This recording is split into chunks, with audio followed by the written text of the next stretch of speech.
Stephanie Enaro, buena noche. Hola, ¿qué tal, Juan Pablo? Buenas noches. Cayó temprano hoy el enarograma, la nota está justo en Medio Oriente, pero también en Estados Unidos. ¿Cómo observas este anuncio de acuerdo entre Israel y Hamás, Stephanie?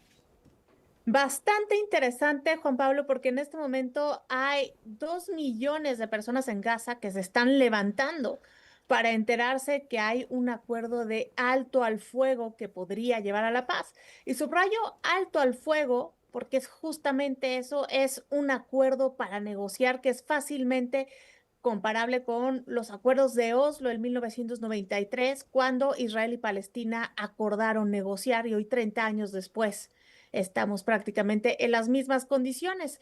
Y esto de inmediato, Juan Pablo, tiene tres impactos geopolíticos notorios. Primero que nada es relegitimar a Estados Unidos el Medio Oriente después del vacío que dejó la administración de Joe Biden. Después, reposicionar a los mediadores árabes, Qatar, Egipto y también Turquía como engranajes del nuevo orden multipolar. Y finalmente, reescribir la narrativa de la paz como un activo político antes de 2026, cuando Benjamín Netanyahu intentará reelegirse para quedar en el poder como primer ministro de Israel. A lo largo de estos 2 años de conflicto, de guerra en la franja de Gaza, en Gaza, hemos escuchado de acuerdos, de posibles acuerdos, de treguas, de conversaciones. ¿Qué hace diferente lo de hoy? ¿Ya es un acuerdo realmente formal? Es decir, ¿ya no hay paso atrás, al menos en la entrega de rehenes?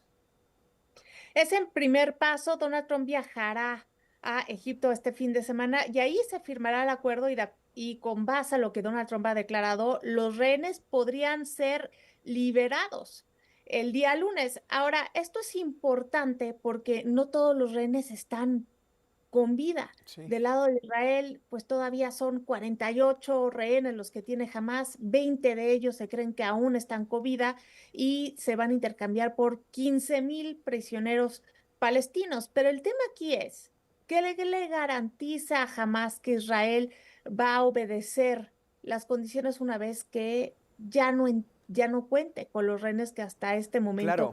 están a punto de negociación? Y esto nos recuerda que en marzo había un acuerdo de alto al fuego que Israel decidió violar de manera unilateral. Reglas que conforme avancen los pasos, este es el primer paso, reglas que quizás molestarán a uno o al otro y que en disputa estará justo lo que se han peleado durante los últimos 2 años, territorio.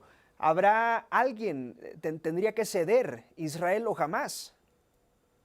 Ese es el meollo del asunto, Juan Pablo, porque hasta ahora sabemos que hay un acuerdo para negociar, pero no sabemos qué va a pasar con el territorio y no sabemos qué va a pasar con el Estado palestino después de las negociaciones, cómo se va a gobernar, hasta dónde se va a retirar Israel, porque justamente esto fue uno de los peros que puso Hamas y Donald Trump se enfocó en el sí, pero no en el pero. Ahora, también tenemos que cuestionarnos lo que refleja del orden internacional, porque esto no ha sido un acuerdo multilateral.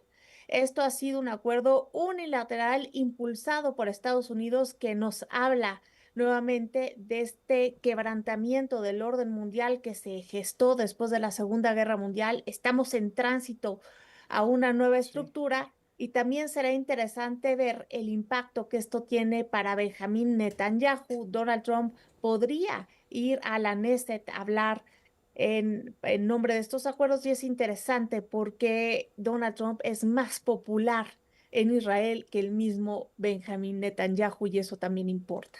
La Casa Blanca publicó una fotografía esta noche donde aparece Donald Trump con corbata amarilla, no sé si eso pueda significar algo, pero lo importante es el pie de foto. Donald Trump, el presidente de la paz, decía ante la ONU, y lo discutíamos y lo platicamos la semana pasada, Stephanie, que Trump decía que había parado 7 guerras. Si estos acuerdos de paz avanzan, Trump buscará erigirse como el gran pacificador. Así es, podremos estar hablando de 8 conflictos que, según sus métricas, él pudiese haber terminado, pero todavía mucho camino por recorrer en este en particular.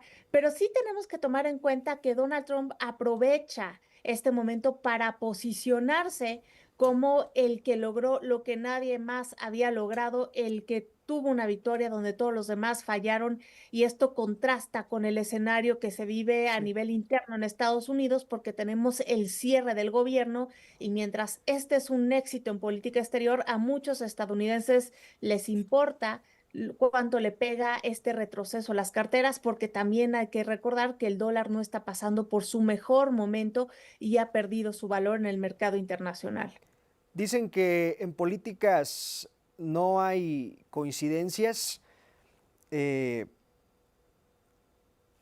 Hablando justo del propósito de Trump de erigirse como el gran pacificador, el viernes entrega el Premio Nobel de la Paz y entiendo Trump figura en esta participación. No sé con qué porcentaje de salir ganador, quizás poco, pero coincide y en política no hay coincidencias. Así es, y me parece que es interesante porque el límite para poder tomar en cuenta todas las acciones era el día viernes. Entonces, si Donald Trump concreta la paz en Medio Oriente, sería tomado en cuenta para el próximo año, pero no será difícil ver en un cronograma que mientras se entrega de manera formal el Premio Nobel de la Paz, Trump se proclama con redes sociales, con éxito internacional como el presidente de la paz, y esto de alguna manera crearía una retórica paralela dentro de la paz, donde prácticamente ya todo es relativo. Veíamos imágenes de palestinos celebrar este acuerdo de paz. ¿Será suficiente lo que hoy se alcanzó para celebrar, Stephanie? Me parece que no, Juan Pablo, porque el hecho de un alto al fuego no debe hacernos olvidar el genocidio que se convirtió en Gaza, y que este alto al fuego no se convierta en sinónimo de impunidad para Benjamín Netanyahu y sus acciones.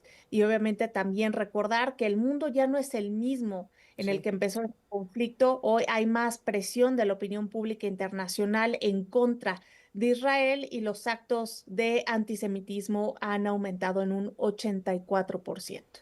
Stephanie, como siempre, como todos los miércoles, muchas gracias y que mañana sea un éxito la presentación de tu libro. Muchas gracias, Juan Pablo. Nos vemos la próxima semana.